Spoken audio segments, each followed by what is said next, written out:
willkommen auf meinem Channel. Mein heutiges Video ist sehr interessant für alle, die gerne beruflich in der Games-Branche arbeiten wollen. In meinem letztjährigen Vortrag bei der SAE Convention in Köln habe ich über genau dieses Thema eine Stunde lang gesprochen. Das folgende Video ist ein Zusammenschnitt des Vortrags, also nicht die ganze Stunde, aber die wichtigsten Informationen kondensiert auf ein paar Minuten, inklusive Q&A am Ende.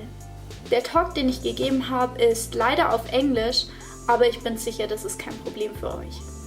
Ich freue mich natürlich über jeden, der gerne mal einen meiner Vorträge live sehen möchte. Deswegen checkt meinen Twitter-Account, dort sind immer alle Termine für zukünftige Vorträge zu finden. Danke fürs Zuschauen und bis bald. What is this games industry? There are actually many ways to get into it. It's not just this one-dimensional big thing. You can, for example, work freelance like I do and work for many companies at the same time. Or you can find your own company and just start developing games. Or you can even just make a game and release it into the market. It's easier than ever before. But what many people want, and what I think that many of you guys want, is, especially after a game-focused course of studies, a fixed position at a game development studio. So I will mostly focus on that. Which brings us to step 1. The preparation phase. Your preparation to find a job begins in that very moment you decide you want to make games. Not just as a hobby, but for a living. So studying, right? I know you guys have a lot on your plate. I know you have plenty of projects for university and almost no free time.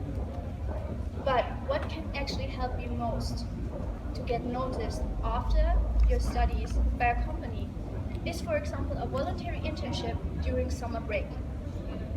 This is the one thing that helped me a lot to get a job. And lastly, and this is a big point, every game you play and like, ask yourself, what is the studio behind this? Who did this? Who made this? Who was the character designer that inspired me so much? Who was the sound artist whose work blew me away? Find out everything there is to know about this ominous games industry. Which brings us to step 2, the portfolio phase. Let me stay on this page quick. Here, your portfolio represents you. What I want to say with that is, it determines up to 90% of your chances to be invited for an interview or do a test assignment, both of which I will talk about a little later. You all know this game? Yeah. Your portfolio has one task: to show your future employer that you have knowledge about the game-making process and what you must contribute in your role. The purpose of a concept art portfolio is not to show that you can paint nice pictures. And a sound designer does not need to include their album that they recorded with their metal band. It gets even more complicated when you think about the portfolio of someone who wants to be, for example, a junior producer, which is the road that some of you guys may want to go, maybe. Be very mindful of what shows your knowledge of making games best. Actually, there's one big advantage in the games industry, and I love that. Your skills determine your success, not your title and not your grades and not even big talk, but your skills. Definitely don't include any racist or basically hateful content. I know none of you would do that, but let me point it out anyway. The games industry is filled with the most diverse and colorful group of creative people than any other in the world. So content like that would not get you very far. With your portfolio, you should be able to show that you guys will make the trends of the future, but not just follow them blindly. You should always be clearly pointing out what was your role and your task in that project, because any game project, as I'm sure you know, is a team effort. So always giving credit to your team members shows your good character. With very, very few exceptions, I would never recommend you to show your work in print. Why? Because our prints are outdated quickly, and if the quality is not a superior standard, it can actually hurt you more than it helps. Better put it on a website, put it in a neat PDF, or put it on a tablet or iPad. I have mine always with me on my iPad, so I can show it if something comes up. I want you guys for a moment to think about your best work up to date. The best thing you did up to this day. This is the piece of work that you should put on top and biggest, so it cannot be overseen. Also, it helps a lot to include what languages you speak and where you come from.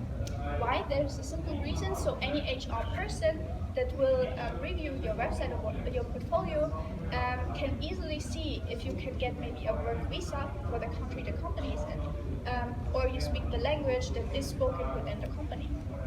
As a 3D artist, which I'm sure some of you guys are, you don't need to show first and foremost that you know how to work with Maya and Max and ZBrush and Unity and all this kind of stuff. But what a company needs to know is more about your understanding of forms, your knowledge of anatomy and silhouettes, and the technical constraints of game development. Try to show that. I know from personal experience, never really being happy about your own work is somewhat of a curse of the creative mind. But none of your work has to be perfect, or you wouldn't be applying for a junior position or entry-level position. If you have finished work, even if you're not completely happy with it, and I know you never are, just put it in there and show it. So, we have arrived at step 3, the application phase. Find out what you like doing best and get somebody to pay you for it, says Catherine Whitehorn. That's the trick we all try to master. The first point in the application phase is about your cover letter. There are many sources of information on the internet on the cover letter. Mostly this is about how can I create this artificial image of myself in writing so maybe somebody will like me and give me a job and pay me. I want you to ask yourself a different question. What can I do for you? How can I contribute to your game development? Be aware of your strengths and don't be shy. Especially dig deep on this one. Why do I want to work at this company exactly?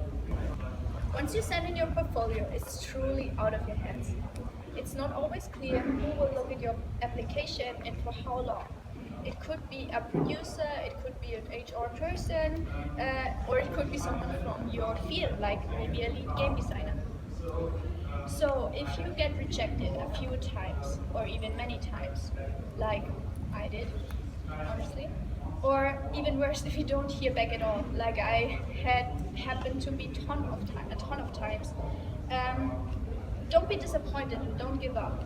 There are so many little factors that can tip your luck in the one or other direction. If we have a look at the procedure of the application process, we have now arrived at the third point, the test assignment.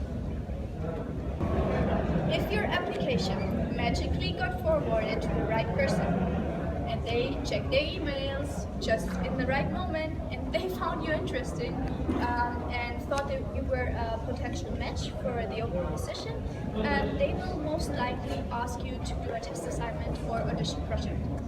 So, a test assignment, it can be anything from creating maybe an in-game model that's very popular with texture. You would get a concept, you'd have to create the model for that, or maybe building a small functioning level. It could be also the testing of an existing game or box, or drafting out new ideas for game features. You're so close now. If the company liked your test assignment, your application will enter the next stage, the interview. Also, sometimes the interview includes a more short test assignment, so you should prepare for that. Like when I was interviewed for a lead artist position, they gave me work from other artists in the studio and had me criticize them on the spot. Be prepared. Prepare your answers for the most commonly asked questions, like what are your strengths, what are your weaknesses, Why do you want to work in this company exactly? Why do you even want to make games? Ask yourself that. What did you learn from past projects? In a nerve-wracking situation like that, preparation is everything. Ask about your team and your future projects, and most important of all, be honest and be yourself. After all, the worst thing that can happen is that you won't get the job and will spend the rest of your life foraging for food in the wilderness and seeking shelter underneath a tree. If you nailed the interview and the company wants to hire you, you will most likely be offered a contract. Take into consideration that there is not only your salary, but sometimes companies offer great benefits like free food, a free gym, relocation help, or even sometimes in the first few months of your employment they would offer free accommodation. So this is all worth a lot. Okay, so there's a step 4. This 3 steps thing kind of went over my head, but I want to put in one more important point. Take your time to reevaluate. Do the discussed responsibilities match my actual job tasks? Openly communicate and ask questions if something is not clear to you. Remember that as an employee you have duties as well as rights, and they do not magically disappear just because you landed a job in your dream industry. Good luck! Thank you.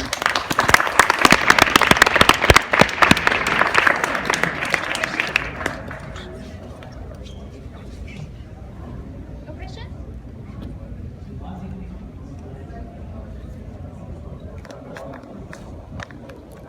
Yeah?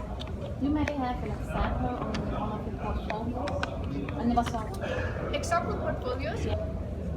I would recommend look on ArtStation. Some artists have linked their personal websites on there, so if you find an artist that you really like, go maybe on their portfolio website, and if you see they got hired by Riot Games, they probably have an okay-ish portfolio, so that's what I would do. Okay, thank you. Any more questions? You got the example with you, what you had before you got hired?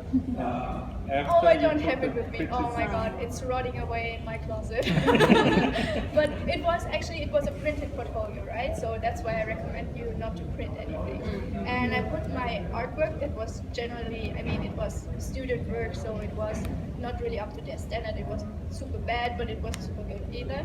I put it in those, I put it into this folder. And the folder itself was really crappy and fell apart, and also it was kind of dirty. And the prints were super cheap, so that's what they told me. But also the content of it was a little too much of illustration and not enough concept art. Yeah, no, I don't have it with me. God, no. Yeah. Yeah. How long did you actually take to get, you said 1 year later you got into the company, but how long did you actually take from the student being to getting a job? So the question is how long it took me to from becoming a student to actually getting a job. I started my studies in 2006, and I finished and graduated as Master of Arts in 2012, early 2012, January I think, or February, and I started in March 2012 in my first fixed position at a game development company. So, fucking long time. I decided I want to make games at age 13, so even longer. So don't be in a hurry. If it doesn't happen right away, it will happen at some point. You're not in a hurry, you're still young. Yeah. So, yeah. I was wondering about the rights to my own arts. If I'm going to show them on the internet, my portfolio, and how's about art thieves? I'm very much scared of that thing. How can I prove that's mine and not some others? So the question was about art thieves, and if you put your work on the internet, they can just steal your work. So what you have is not your finished work, because finished work is just ideas that you put out there. What you have are your skills. So if somebody steals actually your work and acts as if it is their own, which has happened to me before. Some people care a lot about that, especially if they make money with it. So if they sell products with your art or something, that's really shitty. But generally, if you put it on the internet, somebody steals it. It happens a lot. It happens with music. It happens with artwork. But what you have are your skills. They can't steal that from you. But if somebody has criminal energy in them, they will always find a way. Even if you put a watermark sign on that, they will just crop it. So they will do it anyway. They will put your crappy low-res image on a t-shirt just to sell it, right? So yeah, you cannot avoid it. Just sue them. Or just ignore it like I don't really care. Like anybody would buy it. I don't know. Yeah. Any other questions? Yeah. Oh yeah, it's completely okay. So if you are, especially at an industry event, not everybody, first of all, can afford an iPad. I know that. Not everybody can afford a tablet.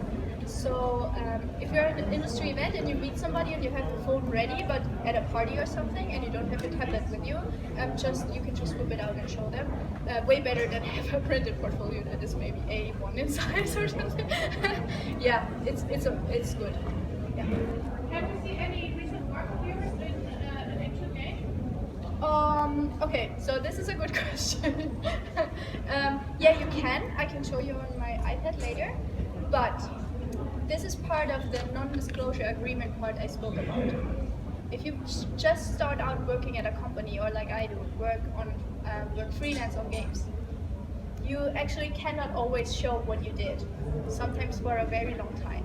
Sometimes you cannot show your recent work for maybe 3 years that you did, and then it's already old and outdated, right?